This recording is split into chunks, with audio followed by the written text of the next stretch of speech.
Hello friends, আসসালামু আলাইকুম। আমি এমডি জসিমউদ্দিন খন্দকার, যে কাপড় টেকনোলজি চ্যানেলের পক্ষ থেকে আপনাদেরকে জানাচ্ছি ওয়েলকাম। আজকের ভিডিওতে আমি আপনাদের সাথে শেয়ার করব স্ট্যান্ডার্ড ইভেন্টস বনাম custom conversion on Facebook Bangla tutorial এই বিষয়টি নিয়ে। ভিডিওটি শুরু করার আগে প্রথমে চলুন চ্যানেল থেকে ঘুরে আসি, তারপর আমরা আমাদের আজকের ভিডিওটি শুরু করব। এটা হচ্ছে আমার ইউটিউব চ্যানেল যে কাপড় টেকনোলজি। এখান থেকে আপনার স্ট্যান্ডার্ড ইভেন্টস বনাম কাস্টম কনভার্সন অন ফেসবুক এর পাশাপাশি সোশ্যাল মিডিয়া মার্কেটিংয়ের উপরে বিভিন্ন ভিডিও, তাছাড়া আপনারা এখানে গুগল অ্যাডস এবং ডিজিটাল মার্কেটিংয়ের বিভিন্ন বিষয়ের উপরে বিভিন্ন ভিডিও আপনারা এখান থেকে দেখতে পারেন। আচ্ছা, তাহলে চলুন এখন আমাদের আজকের ভিডিওটি আমরা শুরু করি। এখন আমাদের আজকের ভিডিওটি মূলত এখানে কিসের উপরে? আমাদের আজকের ভিডিওটি হচ্ছে এখানে আমাদের ফেসবুকে আমাদের যে স্ট্যান্ডার্ড ইভেন্ট, পাশাপাশি আমাদের যে কাস্টম কনভার্সন আছে, এই দুইটা বিষয় কি, পাশাপাশি দুইটার মধ্যে আমাদের ডিফারেন্সগুলো কি, সেই বিষয়গুলো আজকে আমরা জানবো। তাহলে যেন বিষয়গুলো এখন শুরু করি। আপনাদের এখানে আমি টোটাল বিষয়টা পড়ি, এখানে আপনাদের আমি বুঝিয়ে দিচ্ছি যে অ্যাকচুয়ালি টোটাল বিষয়গুলো কি। তাহলে এখন আমরা পড়ি। তাহলে এখানে কি লেখা আছে? Before you dive into the world of Facebook ads, it is important to understand how to track your result. তাহলে এখানে কি বলছে? আপনার যে ওয়ার্ল্ডের আপনার ফেসবুকের কি আপনার দেখা গেছে ড্রাইভ করার পূর্বে কি বলছে এখানে, হয় গুরুত্বপূর্ণ আপনার বোঝা কিভাবে আপনি ট্র্যাক করবেন আপনার রেজাল্ট। তো সেই বিষয়ে বলছে। তারপরে কি বলছে? Luckily Facebook allow you to track conversion, optimise for conversion and build audience all by adding a simple code to your website. তাহলে কি বলছে? ফেসবুক আমাদেরকে কি অ্যালাউ করে কি করতে, আমাদের এই যে ট্র্যাক কনভার্সন এটা করার জন্য ফেসবুক আমাদের অ্যালাউ করে অপটিমাইজ ফর কনভার্সন। তাহলে কিসের জন্য? আমাদের কনভার্সনের জন্য আমাদের অপটিমাইজ করার পাশাপাশি কি আমাদের অডিয়েন্স বিল্ড করার জন্য, সেটা কি এখন আমাদের যে ওয়েবসাইটের ভিতরে আমরা সিম্পল কোড অ্যাড করার মাধ্যমে বলছে কি আমাদের এই কাজটা আমরা করতে পারি, আর সেই কাজটা ফেসবুক আমাদের অ্যালাউ করে। তো এই বিষয়টা এখানে বলছে। তারপর আমরা কি এখানে পড়ি? Simply put the Facebook picture tracts action on your website. তাহলে কি বলছে এখানে? সিম্পলি পুট করে কি বলছে যে আপনার ওয়েবসাইটের উপরে ফেসবুক পিকচার যে আমরা কোড ইউজ করি সেটার মাধ্যমে কি ট্র্যাক করতে পারি। তো সেই বিষয়টা বলছে। This action can be a result of Facebook ad, paid or organic reach unpaid. তাহলে কি বলছে? এই অ্যাকশনগুলো হইতে পারে দেখা গেছে আমাদের দুইটা মাধ্যমে, একটা ফেসবুক অ্যাডের মাধ্যমে যেটা আমরা কি করি আমরা পেড করে, অথবা দেখা গেছে আরেকটা হইতে পারে কি আমাদের অর্গানিকভাবে রিচ হইতে পারে, সেটা আনপেড। তাহলে দুইটা অপশনের মাধ্যমে দেখা গেছে কি হইতে পারে আমাদের যে এই ফেসবুক পিক্সেলের যে আমাদের অ্যাকশনটা যে কি হবে, এখানে যে রেজাল্টটা আসবে ওই অ্যাকশনের, তো সেইটা আমরা দুইভাবে করতে পারি। সেটা আমরা অ্যাডভার্টাইজ করে করতে পারি অথবা আমরা অর্গানিকভাবে করতে পারি। তো সেই বিষয়টা বলছে। When any action on your website occurs, your Facebook picture logs it as an event. যখন কোনো অ্যাকশন হবে আপনার ওয়েবসাইটের উপরে, তখন কি হবে? আপনার ফেসবুক পিক্সেলটা আপনার কি লক হয়ে যাবে, এবং কি হিসেবে লক হয়ে যাবে? ইট এজ অ্যান ইভেন্ট, একটা ইভেন্ট হিসেবে লক হয়ে যাবে। তো সেই বিষয়গুলো বলছে। এখন আমরা একটু নিজ দিকে আসি।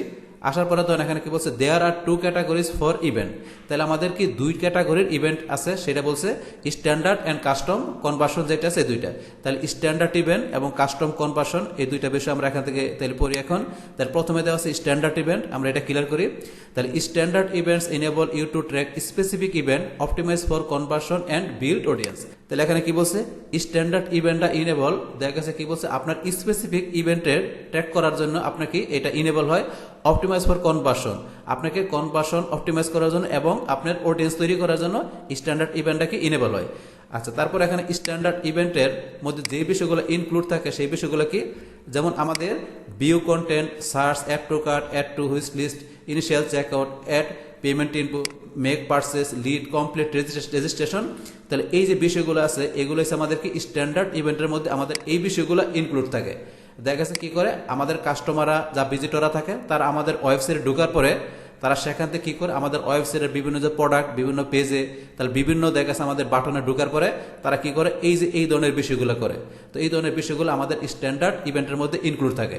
তো এই যে বিষয়গুলো ধরুন আমরা একটু আমার এখানে যাই, আমাদের ইভেন্ট ম্যানেজারে গেলে, আমরা যদি আমাদের ইভেন্ট ম্যানেজারে যাই, যাওয়ার পরে আমরা কি করতে পারি আমাদের ইভেন্ট অ্যাড করার জন্য এই যে আমরা এখান থেকে অ্যাড ইভেন্ট এই অপশনে গেলাম, যার পরে ফ্রম দ্য ফেসবুক পিকচার আমরা এই অপশনে গেলাম, যার পরে এই যে ওপেন ইভেন্ট সেটআপ টুল আমরা এখানে যাই, যার পরে আমরা কি করতে পারি আমরা এই যে আমাদের ওয়েবসাইটের ইউআরএল দেখায় দিয়ে যদি আমাদের এখানে পিক্সেল সেটআপ করা থাকে, তো সেই ক্ষেত্রে আমরা যখন এখানে কি করব আমরা ইভেন্ট অ্যাড করব। তো ইভেন্ট অ্যাড করার জন্য আমরা আমাদের ওয়েবসাইটের লিঙ্কটা দেখানোর পরে যখন কি করব আমাদের ওয়েবসাইটটা ওপেন করার পরে আমরা কি করতে পারবো, আমরা চাইলে এখানে ম্যানুয়ালি আমাদের ইভেন্টগুলো আমরা অ্যাড করতে পারবো। তাছাড়া দেখা গেছে আমরা যদি কোনো অ্যাডভার্টাইজ করি, আমরা কোনো অ্যাডভার্টাইজ করলে দেখা গেছে কি আমাদের সেই অ্যাডভার্টাইজ করার পরে দেখা গেছে আমাদের অটোমেটিক্যালি কি হয়, আমাদের কাস্টমাররা যখন আমাদের ওয়েবসাইটে বিভিন্ন অপশনে কি করে, বিভিন্ন ধরনের পারফরমেন্সগুলো করে, বিভিন্ন অ্যাকশনগুলো করে, তখন কোন কোন বিষয়গুলো করলো, কোন কোন ইভেন্টগুলো আমাদের কাস্টমাররা করলো, সেগুলো অটোমেটিক্যালি কোথায়, অটোমেটিক্যালি আমাদের এখানে চলে আসে, এখানে চলে আসে। আর যদি দেখা গেছে কি আমরা ইচ্ছা করলে অটোমেটিক্যালি বুস্টিং করার পরে দেখা গেছে অটোমেটিক আমাদের ইভেন্টগুলো এখানে চলে আসে, আমাদের এই যে এখানে নিচে চলে আসে। অথবা দেখা গেছে আমরা কি করতে পারি, আমরা চাইলে ম্যানুয়ালি ভাবে এখানে আমাদের কাস্টম ইভেন্ট আমরা এখানে অ্যাড করতে পারি। তো এই দুইটা ভাবে আমরা করতে পারি। আমরা অটোমেটিক্যালি বুস্টিং করলে জেনারেট হয়ে যায়, আমরা অ্যাডভার্টাইজ করলে, অথবা বলছি আমাদের এখানে আমরা কি করতে পারি, আমরা চাইলে নিজেরা কাস্টম ইভেন্ট নিজের মতো করে এখানে সেট করতে পারি। এখানে বিষয়গুলো করলে সেই ক্ষেত্রে আমাদের কাস্টমাররা যখন কি করবে, আমাদের ওয়েবসাইটে বিভিন্ন ধরনের অ্যাকশন পারফরমেন্সগুলো করবে, তো সেটা রেজাল্টগুলো আমরা এখানে দেখতে পারবো যে এখানে আমাদের কাস্টমাররা কোন কোন বিষয়গুলো করছে, তারা আমাদের কন্টেন্টগুলো ভিউ করছে না সার্চ করছে, না তারা অ্যাড টু কার্ট করছে, না তারা কি করছে ইনিশিয়াল চেকআউট করছে। তো সেই বিষয়গুলো আমরা এখানে দেখতে পারবো। আর সেই বিষয়গুলো হচ্ছে আমাদের এখানে কি, যেটা আমরা বললাম কি আমাদের সেটা হচ্ছে স্ট্যান্ডার্ড ইভেন্টের বিষয়গুলো। তো এই স্ট্যান্ডার্ড ইভেন্টের পরে এখানে আমাদের আরেকটা বিষয় কোনটা আছে বলছে, আমাদের কাস্টম কনভার্সন। কাস্টম ইভেন্টস আর action that fall outside those covered by standard events. কি বললো এখানে, কাস্টম ইভেন্টের যে অ্যাকশনগুলো আছে যা কি করে ফল করে, তো সেই বিষয়গুলো কি এখন বলছে কি স্ট্যান্ডার্ড ইভেন্ট দ্বারা ওই বিষয়গুলো কি কভার করা হয়। তো এটা বলছে তারপরে কি you can create and use them when you want to track something non standard. তাহলে আপনি পারেন তৈরি করতে এবং ইউজ করতে তাদেরকে কখন আপনি করতে পারেন, যখন নন স্ট্যান্ডার্ড আপনি কোনো কিছু দেখা গেছে আপনার এখানে ট্র্যাকিং এর বিষয় হয়, তো সেই বিষয়গুলো আপনি এখানে কি করতে পারেন এই কাস্টম কনভার্সন দ্বারা, তো সেই বিষয়টা আপনি এখানে তৈরি করতে পারেন, আপনি ইউজ করতে পারেন। তো সেই বিষয়টা বলছে। আচ্ছা আমরা পরে নিজ দিকে আসি, আরো বিষয়গুলো একটু পড়লে আরো বুঝতে পারবো। তাহলে custom conversion can also be used if you can not add standard event to your website.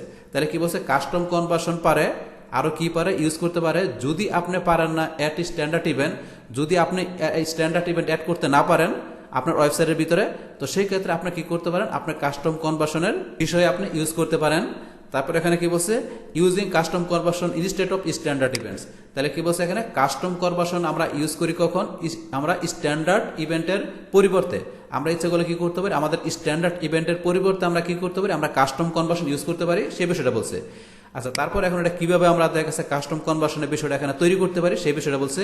Two create a custom conversion, তাহলে কিভাবে তৈরি করতে হবে, go to your custom conversion সেকশনে যাইতে বলছে, তারপরে ক্লিক ক্রিয়েট কাস্টম কনভার্সন, তারপরে add the URL or part of the URL that represent your custom conversion. The example ki URL content oblique thank you dot .php for a thank you page after a purchase. তাইলে এখানে কি বলছে যে এখানে আপনাকে কোন কোন অপশনে যাইতে হবে, আমরা একটা বিষয়টা দেখাচ্ছি। এখানে আমরা যাই, তো এই যে ক্রিয়েট অপশনে যাওয়ার পরে বলছে এই যে ক্রিয়েট কাস্টম কনভার্সন, আমরা এখানে ক্লিক করলাম, করার পরে এখানে আমাদের এই অপশনটা আসতে বলছে, এই কাস্টম কনভার্সন। এখানে আসার পরে দেখা গেছে এখানে আমাদের প্রথমে কি কাস্টম কনভার্সনের নেম, তারপরে এখন কি আমাদের ডিসক্রিপশন, এই দুইটা বিষয় দিতে হবে। তারপরে ডেটা সোর্স, আমাদের এখানে কাস্টম কনভার্সন করার জন্য আমরা কোন অপশন থেকে ডাটা নিব, আমাদের সেই পিক্সেলটা এখানে সিলেক্ট করতে হবে। ডেটা সোর্স থেকে আমরা পিক্সেলটা সিলেক্ট করব। তাহলে পিক্সেল সিলেক্ট করার পরে তারপর এখানে কি কনভার্সন ইভেন্টের জন্য আমরা এখানে কি অ্যাড অল ইউআরএল ট্রাফিক এটা দেখাই দিব। তারপর এখান থেকে আমরা চাইলে কি করতে পারি, choose standard event for optimisation, আমরা কি করতে পারি আমাদের অপটিমাইজেশনের জন্য ইচ্ছা করলে আমরা এখান থেকে স্ট্যান্ডার্ড ইভেন্ট ইচ্ছা করলে আমরা এখান থেকে সিলেক্ট করতে পারি। কিভাবে, এই যে সিলেক্ট ইউর ওন ক্যাটাগরি, আমরা এটা সিলেক্ট করলাম, করার পর এই যে এখান থেকে অপশন দেওয়া আছে আপনি কোন স্ট্যান্ডার্ড ইভেন্ট সিলেক্ট করবেন সেটা ইচ্ছা করলে এখান থেকে সিলেক্ট করতে পারেন। তাহলে আমরা এখানে স্ট্যান্ডার্ড ইভেন্ট একটা সিলেক্ট করলাম। তো সিলেক্ট করার পরে তারপরে চাইলে কি করতে পারেন, আপনি স্ট্যান্ডার্ড ইভেন্ট সিলেক্ট করে দিয়ে তারপরে ইচ্ছা করলে এখান থেকে আপনি রুলস তৈরি করতে পারেন, যে কাস্টম কনভার্সন আপনি যে করবেন সেই ক্ষেত্রে কাস্টম কনভার্সনের জন্য আপনি একটা রুল তৈরি করবেন। তো রুল তৈরি করার জন্য এখানে প্রথমে ইউআরএল, তো ইউআরএল এর পরে কি এখানে ইউআরএলটা আপনি কিভাবে দিবেন, এখানে এই যে কন্টেন্ট নাকি আপনার ডাজ নট কন্টেন্ট না ইকুয়াল, এই তিনটার কোনটা দিবেন, তো সেই বিষয়গুলো সম্বন্ধে এখানে লেখা আছে, বিষয়গুলো একটু পড়লে আমরা বুঝতে পারবো। তো এখানে বিষয়টা আমরা একটু দেখে নেই।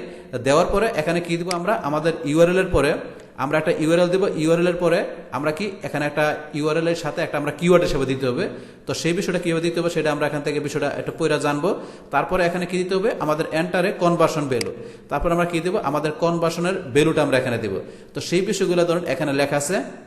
তো সেই বিষয়গুলো কি এখানে এই যে এখানে আমরা যেটা পড়লাম, এখানে thank you dot PSP for a thank you page after a purchase.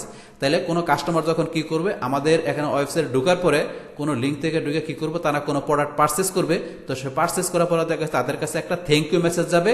আর ওই থ্যাংক ইউ মেসেজ যাওয়ার জন্য কি আমাদের ইউআরএল এর আমরা যখন কি করব, আমরা ইউআরএল এর মধ্যে যখন এই যে কন্টেন্ট অপশন যেটা আছে, এই যে ইউআরএল এর মধ্যে কন্টেন্ট অপশনের পরে আমরা এখানে কি দেখাবো, আমাদের লিঙ্কের পরে আমাদের লিঙ্কের পর আমরা কি দেখাবো, এই যে অপশনটা দেখাবো। আমরা যখন লিঙ্ক দিব, লিঙ্কের পর আমরা থ্যাংক ইউ ডট পিএসপি আমরা একটা কি করবো, থ্যাংক ইউ পেজ দেখাই দিব। তাহলে এখানে কি আমরা যখন লিঙ্ক দিব, লিঙ্কের পর একটা থ্যাংক ইউ পেজ দেখাবো। তাহলে কিরকম, আমরা একটু নিচ দিকে আসি। তো নিচ দিকে আসলে বিষয়টা আমরা আরো ক্লিয়ার বুঝতে পারবো। এই যে ধরুন এখানে দিছে, আমরা এখানে যে ইউআরএল ইকুয়াল দেওয়ার পরে, এই যে আমাদের এখানে ওয়েবসাইটের লিঙ্কটা দেওয়ার পরে, এই যে থ্যাংক ইউ ডট পিএসপি আমাদের এরকম একটা লিঙ্ক থাকবে। তো এরকম একটা লিঙ্ক আমরা দেবো, এইভাবে একটা রুল তৈরি করব, যাতে কোনো কাস্টমাররা কি করে, যাতে আমাদের কোনো প্রোডাক্ট পারচেস করার পরে যে লেখা আসে থ্যাংক ইউ লেখা আসার পরে এই যে ডিসক্রিপশন পারচেস কাস্টম কনভার্সন এরকম বিষয়গুলো লেখা থাকবে। তো এই পেজ থেকে দেখা গেছে এই লিঙ্কে ক্লিক করার পরে কাস্টমাররা পারচেস করার পরে কাস্টমারের কাছে একটা থ্যাংক ইউ মেসেজ যাবে। তো সেরকম একটা বিষয় এখানে বুঝাইছে। তো এখানে ধরেন যে আপনার বিষয়টা একটু পড়বেন। তো এখানে থ্যাংক ইউ আপনার পারচেজিং এর পরে থ্যাংক ইউ মেসেজ যাবে। তারপরে কি বলছে, this would be equivalent to using the make purchase standard event. তাই বলছে কি এই ইকুইভ্যালেন্টটা কি হইতে পারে, আপনার যে এখানে পারচেস একটা স্ট্যান্ডার্ড ইভেন্ট তৈরি হবে। If you are using URL equal make sure you include the domain. আপনার যখন এখানে ইউআরএল ইকুয়াল ইউজ করবেন, ইকুয়ালের মাধ্যমে মানে কোনটা বলছে, এই যে এখানে ইকুয়াল দিয়ে ইউজ করবেন ইকুয়ালের মাধ্যমে, তো সেই ক্ষেত্রে কি বলছে, এখানে আপনি কি তৈরি করবেন, আপনি এখানে কি ইনক্লুড করবেন, আপনার ডোমেন এই যে www আপনি এটা তৈরি করতে পারেন অথবা এটা তৈরি করতে পারেন। তারপরে কি বলছে, including HTTP or HTTPS is unnecessary. তাহলে কি বলছে, আপনার এখানে শুধু আপনার তিনটা ডাব্লু দিতে পারেন যদি আপনি ইকুয়াল দেওয়া করেন, কিন্তু আপনার এই যে HTTP প্রোটোকল অথবা HTTPS প্রোটোকল এটা আপনার আননেসেসারি না দেখালে চলবে। তো সেই বিষয়টা এখানে বলছে। তারপরে বলছে give your custom conversion and name and description. তার কাস্টম কনভার্সনের জন্য আপনি কি দিবেন, নেম ডিসক্রিপশন, যেটা আমরা শুরুতে বললাম, এই যে নেম ডিসক্রিপশন। তারপর এখানে কি আছে, নেম ডিসক্রিপশনের পরে add a conversion value if applicable. তাহলে কনভার্সনের ভ্যালু অ্যাড করা অ্যাপ্লিকেবল বলছে, if you selling ticket would $10 put 10 here including a conversion value allow you to view your return on ad spend in your report. তাহলে এখানে কি বলছে, এই যে আপনার লাস্টে যে আমরা বলছি এখানে কি এই যে ভ্যালুর বিষয়টা, এখানে যে এন্টার কনভার্সন ভ্যালুটা আমরা যেটা দিব, এই ভ্যালুটা দিলে এখানে আমাদের যে রেজাল্টটা হবে, তো এই যে আমাদের রিপোর্টের মধ্যে এখানে যে $10 যে রিপোর্টটা হবে এখানে রিটার্ন করবে, এখানে সেই বিষয়টা বলছে।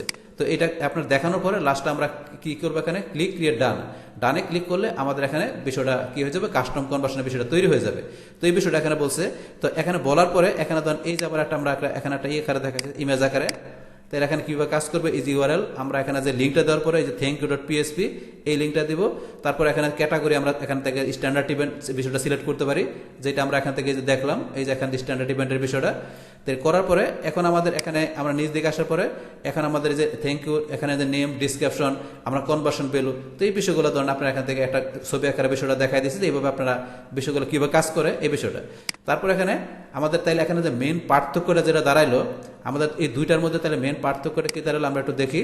তাহলে so what's the difference, standard events আর action Facebook recognise and support across all product.